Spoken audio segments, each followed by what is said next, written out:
So Scale Venture Partners, we invest in companies that are early in their scaling phase. So that's part of the reason why Bambi asked me to do this talk is we target companies that are just starting to go up the curve.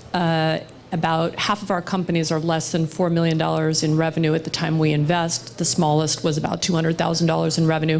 Half of them are larger, but we really focus on finding those companies that have achieved product market fit, achieved a channel to market, and are growing. Okay?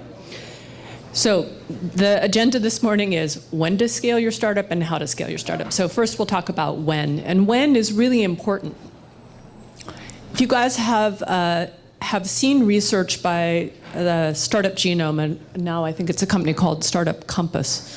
They've published some really great statistically valid data on startups and where startups spend their money and what the result is. And so their headline of their very first research report was this: the #1 cause of startup failure is premature scaling. Okay, so they tried to grow before they were ready. This is the first thing that my partners taught me when I started in the business. Survivability is thrivability. You have to stay alive to win. This is true also in racing, for example. So you can't die. If you die, you can't cross the finish line. So what does it mean when you have premature scaling? Premature scaling is when you spend money before it's really creating value for your company. So you've got useless spending, spending that's not really adding value to your company. It might mean that you have to raise money at a lower valuation than you would like, resulting in dilution. And in a worst case scenario, the company runs out of money. It sounds really fun downstairs. Okay, so how do you know when you're ready to scale? So there's qualitative aspects and quantitative aspects to scaling. And for this morning's talk, I really tried to focus on the board level, sort of CEO level of assessing scalability, not the really specific metrics that you might calculate, although there are a lot of really great blog posts on how to do that, okay? So, but what you really want to do is figure out to scale when spending money reliably results in an increase in value in the company. One of the first things that I talk about with entrepreneurs when they're in that very early phase is really what they're looking to get out of the business, and so whether they should take VC money, for example, whether they really should try to aggressively scale the business, or they want to build a business that grows at their own natural pace. So understanding the leadership team's readiness to scale is incredibly important before you just, get sort of startup fever and feel like you have to take VC money and you have to spend VC money. Really think about whether the opportunity is right and whether the time is right for you. So are you and your co-founders aligned on what you're looking to get out of this business? This is incredibly important. I'm coaching a couple of startups right now where one founder is single and unencumbered with very low burn, and the other founder is married with kids and has a corporate job, and it's been very hard for the two of them to be aligned on not taking a salary, trying to spend all their the joint money on engineers to build. And so that process of getting alignment between the two of them, is taking time, and that's natural. Because what you don't want to do is dive in, start trying to scale, and part of the team is not ready for that and freaks out. And that we've had companies blow up because the 2 or 3 founding people in the end are not aligned. And so when it comes time to take more risk, they can't deal with that together and the company ends up coming apart. So being aligned is really important. There's also, is your product ready to scale? So this is, this has many technical aspects clearly, and capacity and scalability. But you have to think about the whole process of delivering the product. And it's not all going to be automated and, high gross margin and all that kind of stuff to start. But if more orders started to come in, would you be able to cope, or would you, or would things fall apart? That's very important to be ready. And then the metrics. So there are a lot of quantitative aspects to being ready to scale. A lot of them revolve around understanding that if you started to spend more, would you get at least the same, if not better, result? Meaning, for example, when we're looking at startups, sometimes startups will say, oh, I have all this free marketing, right? I've got great word of mouth marketing, I had a lot of PR buzz. Great. That's not actually a scalable source of customers, because you got that blip, but you can't necessarily keep driving that. So you'll know you have scalable channels to market when you can find paid channels that pay off, and where you have the ability to keep spending more money without the metrics deteriorating. The other thing is, start to ramp up when your customers love what you've delivered. So this is that product market fit part that's so important to achieve before you try to scale. It's not the MVP, it's not just the minimally viable product. That's what you use to test, are you on the right path? Having product market fit means your customers want to tell people about it. That's what the Net Promoter Score is, NPS. It means that you can make a margin on what you're selling, right? If you are selling at a negative gross margin, you can give product away. That doesn't mean that it's actually a scalable business model. Okay, next, we'll turn to how. Okay, so we talked about leadership. Leadership, incredibly important. So this is a Calvin and Hobbes cartoon. Actually, an entrepreneur sent this to me to give me a feel for what he felt like he was going through. So it's Calvin there with the transmogrifier, and it says, you step into this chamber, set the appropriate dials, and it turns you into whatever you need to be. And that is the life of a CEO founder, of a founding team. It's very different what your role is when it's the 2 or 3 of you, what your role is when there's 10 of you, what your role is when there's 100 of you on your team. Very different. And the founding team has to be willing to go through this constant transmogrification in order to scale. Okay. I'm going to talk a lot about people things in this conversation, actually. So the tooth to tail ratio, this is a concept that I learned when I was trying to grow Adobe's enterprise business, which we tried to do multiple times before they got around to buying Omniture, which was one of our portfolio companies. But the concept for the Army is you want to put most of your resources, on the front lines, in the places where they'll make a difference, and not spend a lot of money on the supporting operations, okay? So you can think about that in a startup as, you hear this, if it's not revenue or product, why are we spending on it? So, which is, strictly speaking, I think, an oversimplification. So what we put here is tooth, right? The things that are really market-facing are more broad than just, for example, your salespeople or your marketing spend. But it's investing in your product, your engineering and design team, your sales and marketing team. Investing also in the pipeline of people who will be joining your company as you scale, right? You can't keep scaling unless you keep feeding the company people. So, and then scaling your capital base, so and having your investor pipeline as well. You've got to have those things ready so that as you are starting to take off, you have the resources available to you. The things you might think about as tail, they're not immaterial, they're not at all unimportant, but the ratio wants to be tilted toward the things on the left. BackOps is actually a company. I didn't mean to particularly pump them, but although I do think it's actually a very good company, and we're not investors. But this is your CFO's office, basically. Finance, HR, legal, all those kind of things. They're very important infrastructure to the company, but relatively speaking, you're going to grow the things on the left first. DevOps. These are, we'll talk about this a little bit more in a couple slides, but all the infrastructure that goes into your company, incredibly important in order to make it scalable. It's just not the part of the product that people are going to pay you for. And then the other stuff that is immaterial, and you should try to minimize, rent, ping pong, peanuts. Those things do not add value to your company. And please don't get caught up in the craziness of Silicon Valley that I've got to have an office with a foosball table and free Odwalla, because that is not going to add any value to your company in the short run. Okay, scaling talent.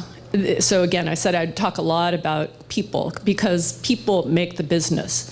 And the CEO's job, the founding team's job, is really only two very important things. Keep the company funded and have the right people working for you, right? Because you don't have a scaling business if it's really just the founding team. You're going to create value by having the right people working on building the product, on building the marketplace. So being ready to be a magnet for talent and hiring other people who are magnets for talent, the people who are going to draw in very strong teams as you build out. Very, very important things. So really thinking about who are the kinds of people who are going to be successful in my market, what kind of folks match with the needs that my customers have and my products have. How do I screen for them most efficiently and effectively? How do I track them? How do I screen for them? How do I find the people who are going to fit with our culture?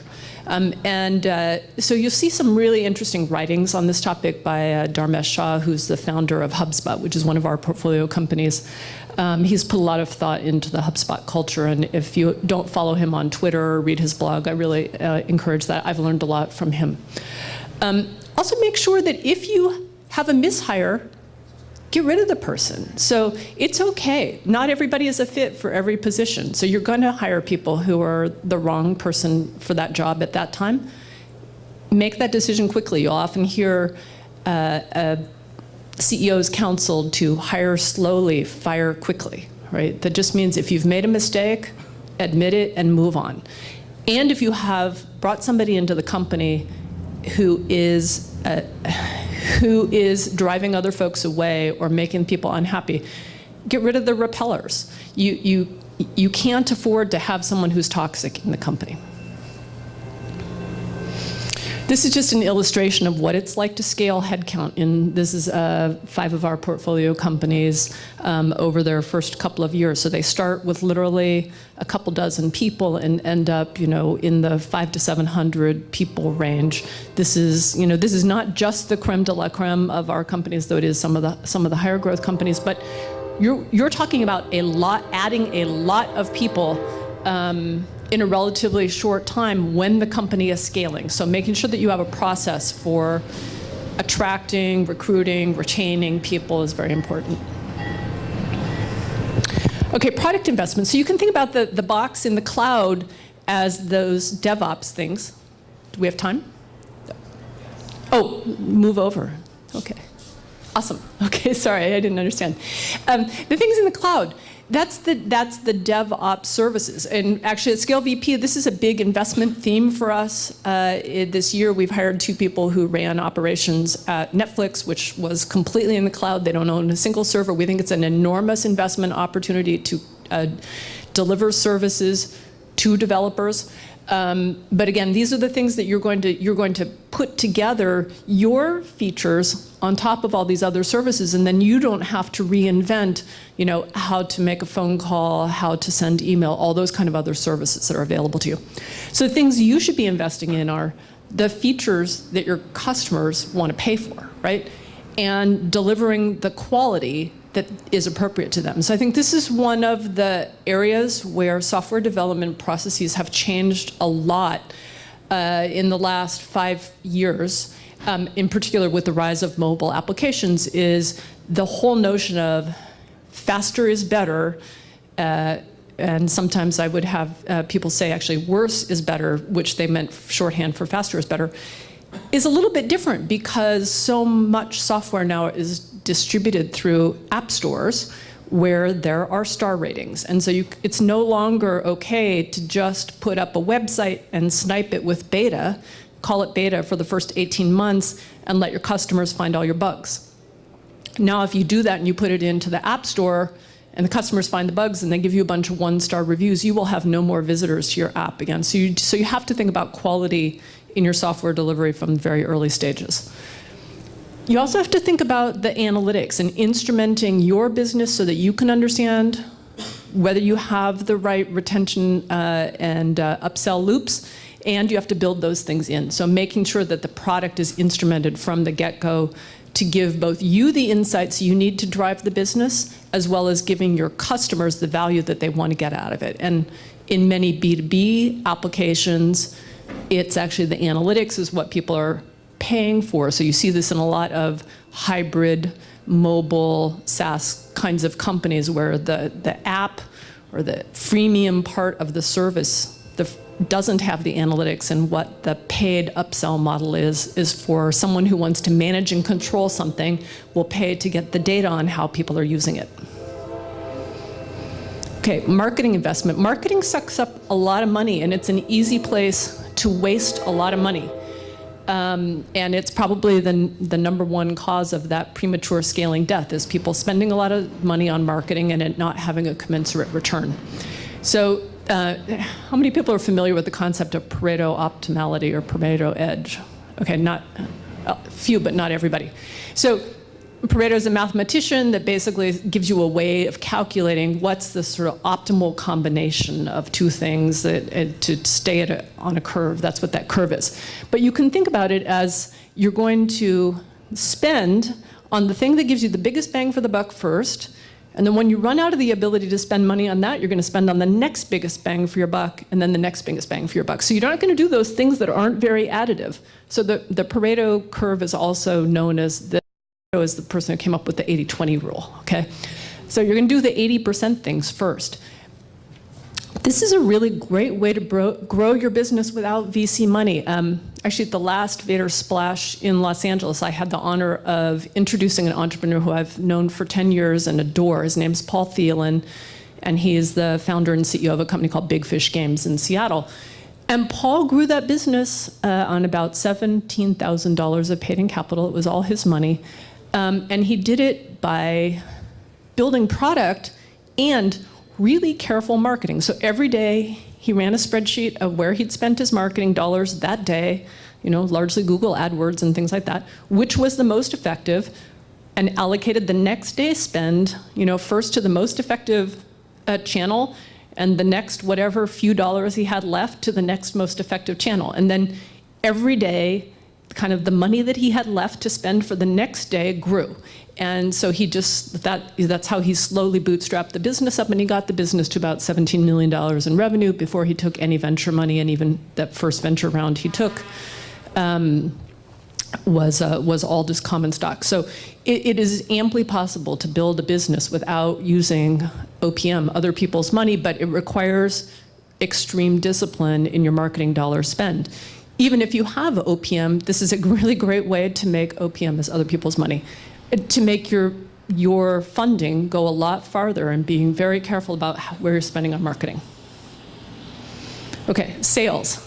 I've written a lot of blog posts titled something along the lines of ABC, so always be closing.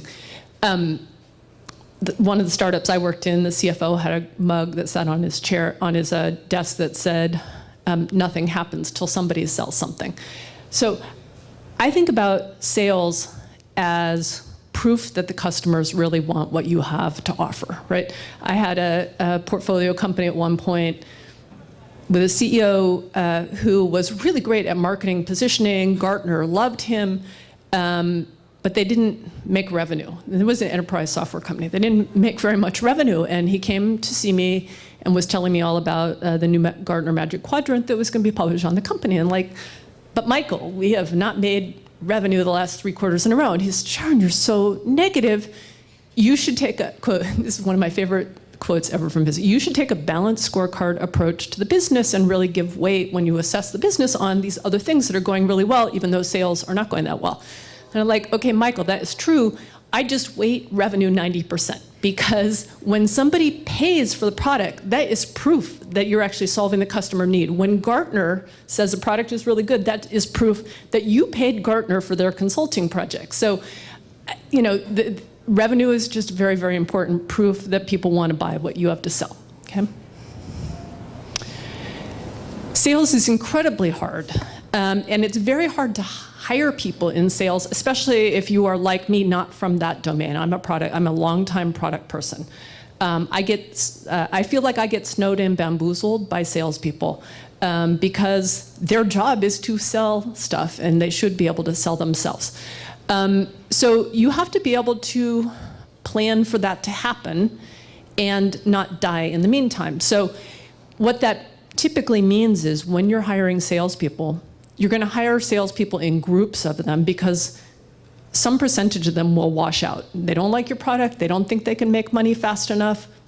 They sold themselves above what they were actually capable of doing. Some of them are going to wash out. So this is an area where you have to plan to make investments. So unlike the marketing where I said, be really optimizing all the time, here you're going to sort of carefully step through a process knowing that maybe about a third of the dollars that you invest in the first year, year and a half are going to go to waste. And then even as you continue to scale the business, when you have 100 some odd sales reps and you're hiring 30 sales reps a quarter, a pretty decent chunk of those people are going to fail in their first 6 months, right? They don't make the ramp, and that's okay, but you have to make sure that you bake that time and expense and kind of over-hiring into your plan.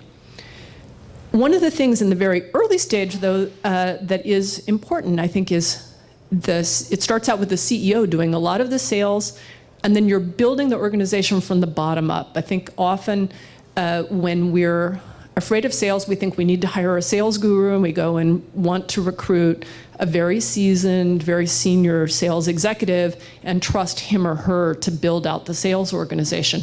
But I think what you see in successful, but that's very expensive.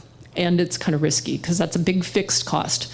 So what you see in a lot of successful organizations is CEO, quote unquote, running sales, making those first handful of customer deals, and then starting building from the bottom up. So hire 2 or 3 sales reps, then hire a director of sales, who's maybe a first-time director of sales, but has been a kind of, line manager someplace. Let that pod go to town. Make sure that you've got the right scripts, the right go-to-market motions, and then build another pod in parallel to that, then build a regional type person. So you're not actually getting to the Mr. Big sales executive until the organization already kind of has enough heft to be able to support that. Okay, and then I talked about in the early on in the presentation about scaling your pipeline of people and talent, and also scaling your pipeline of investors, right? Because you're going to, if you are scaling, likely you are going to need more money. So when we raise money for our fund, we call it friend raising off cycle from fundraising. So you want to know who your next investors are going to be before you need to ask them for money. And you should be thinking about targeting your investor base very similar to targeting your customer base. So you're going to screen for people who have the right size fund to do the round size that you're interested in, who are focused on your sectors, who don't have competitive deals. And you should have a CRM system, whether that's a spreadsheet or in Salesforce, it doesn't matter. But you should have an organized approach to who your capital base targets are and how you are going to go about building a relationship with them so that when it comes time to raise your Series A, Series B, Series C, you have a pretty good idea where that money is going to come from. So that's that little pipeline deal flow of VCs there. Maybe we are often accused of being a different animal than a duck, but you should think about it in very much the same way. And then I told you I do use ABCs a lot. So really think about scaling across these different dimensions. Now, questions. There can't be no questions. It's lunch. Got it. Okay. Hi. Hi. So at least for my startup, I'm debating if I need to stay bootstrapped or go raise funding. So when you're saying you always need to look for funding. So when do you make the decision? When do you really go for the kill for funding, and when do you Okay, so the question is, maybe I'll paraphrase it. How do you assess whether the business should stay bootstrapped or should be venture backed? And then if it seems like it's possible it could be venture backed, how do you really know when to go for venture? Great, so that's pretty much okay, that's a great summarize of the presentation. So deciding whether a business should be bootstrapped or should be venture-backed, maybe I'm also an expanding company consultant, so I think in 2x2s. There's the market opportunity, and does the market opportunity deserve venture funding or not, right? So there you really think about, is it a large market where a startup can get differential leadership and scale? So there are some markets that are very large that are difficult for startups to access. Think, for example, semiconductors. Even now, it's very difficult for startups to get traction there, or highly consolidated or industrial markets or things like that. So there are some markets that are large but not attractive to startups. So there are some markets that are small to start, but have explosive growth opportunities. Those are the ones that really are the most attractive for venture capitalists. So you're creating a category or disrupting some large business, and there's a structural reason why a startup is the right entity to really grab that opportunity, right? So if somebody here hasn't read The Innovator's Dilemma, I think that's like job one for Silicon Valley, is to understand that concept. And actually there's a post at the Scale VP website blog that just went up yesterday that talks about how SaaS companies use Innovator's Dilemma to disrupt established software businesses. But number one is the market right for venture capital? The second is, are you interested in being VC backed as a founder? So those were some of those leadership questions. Do you mind giving up control? That doesn't mean, are you going to sell more than 51% of your company? If you take any other people's money, you have many contractual obligations along with moral obligations to run the company together for the benefit of the entire shareholder base. So it's not even just, do you have voting control of the organization, but are you willing to let other people in to help tell you how to run the business?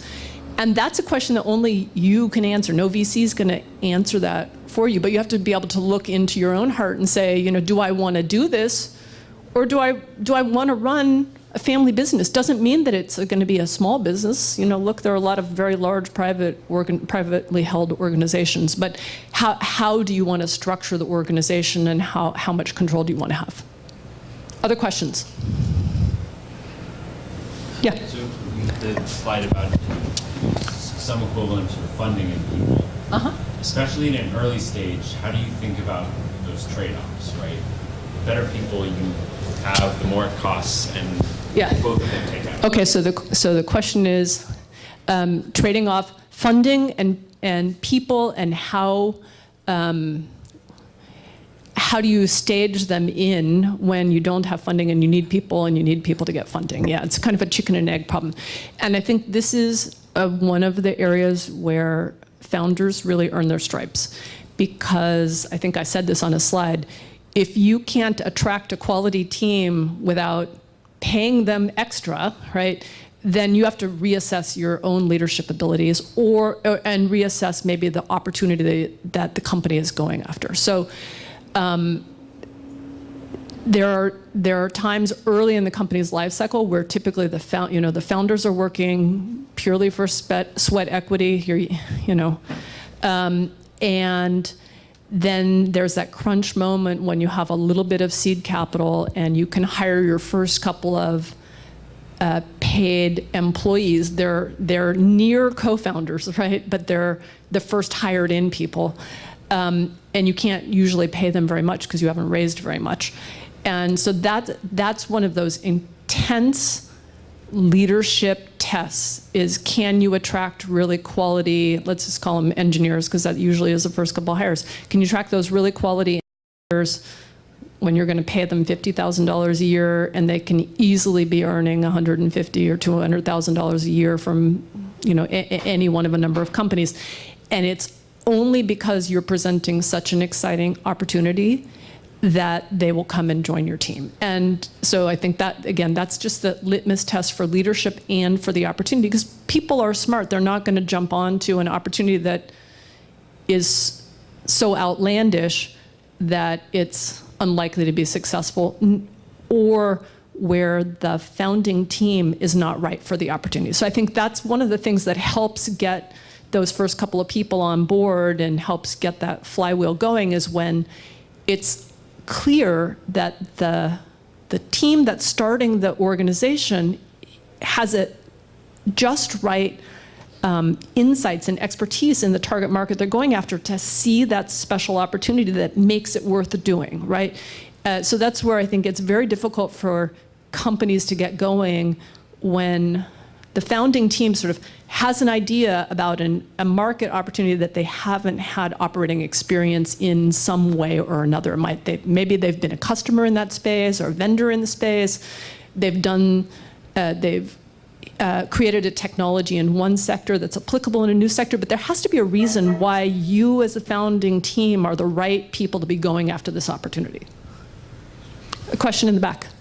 So how do you plan for spending and scaling if your startup doesn't have an obvious way of generating revenue? For instance, Instagram. Even if Facebook didn't buy them, they still don't have a very obvious way of generating revenue. Yeah, so the question is, if you don't have an obvious way of making money, or you want to defer, let me say, I mean, I think Instagram has an obvious way of potentially making money that they have chosen to defer it. How do you make that kind of decision? So I would say that there are, so first thing, very few really successful companies that don't have revenue with a pretty strong relationship to total expenses that go on to be big successful companies. There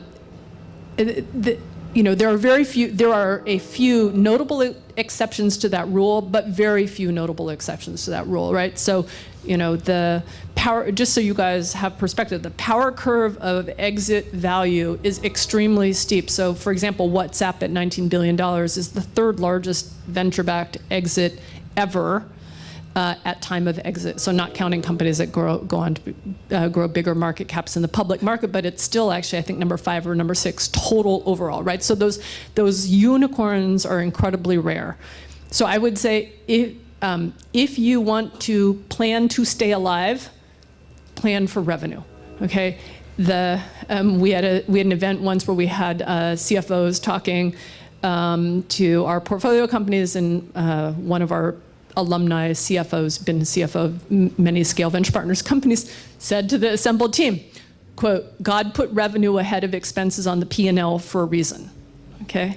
I'm not a religious person, but I'm financially relatively conservative in my own personal life, and that was his advice to the people there too, was let your expenses grow in relationship to your revenue, because then you're in control. The only way you can be in control of your destiny to make your company realize the dream is to have revenue and expenses be relatively close, so that if that round of funding takes an extra 6 months to close, you don't die. Because if you've let expenses grow really crazy and you don't yet have that reliable source of revenue, you're at risk every quarter. That's why the stock market hates old-fashioned software companies and loves software as a service. Old-fashioned software companies, every 91st day you have a chance to be a god or a goat. On a software as a service business, every day you recognize revenue ratably. So if you want to pursue a strategy that is growth first before revenue for a long time, then you have to make sure that the company is capitalized appropriately to do that. And you can't take that risk of adding a lot of people, adding the engineers that add a lot of consumers without having a path to revenue, without knowing where the money is going to come from. We have time for one more question. One more question. What's for lunch?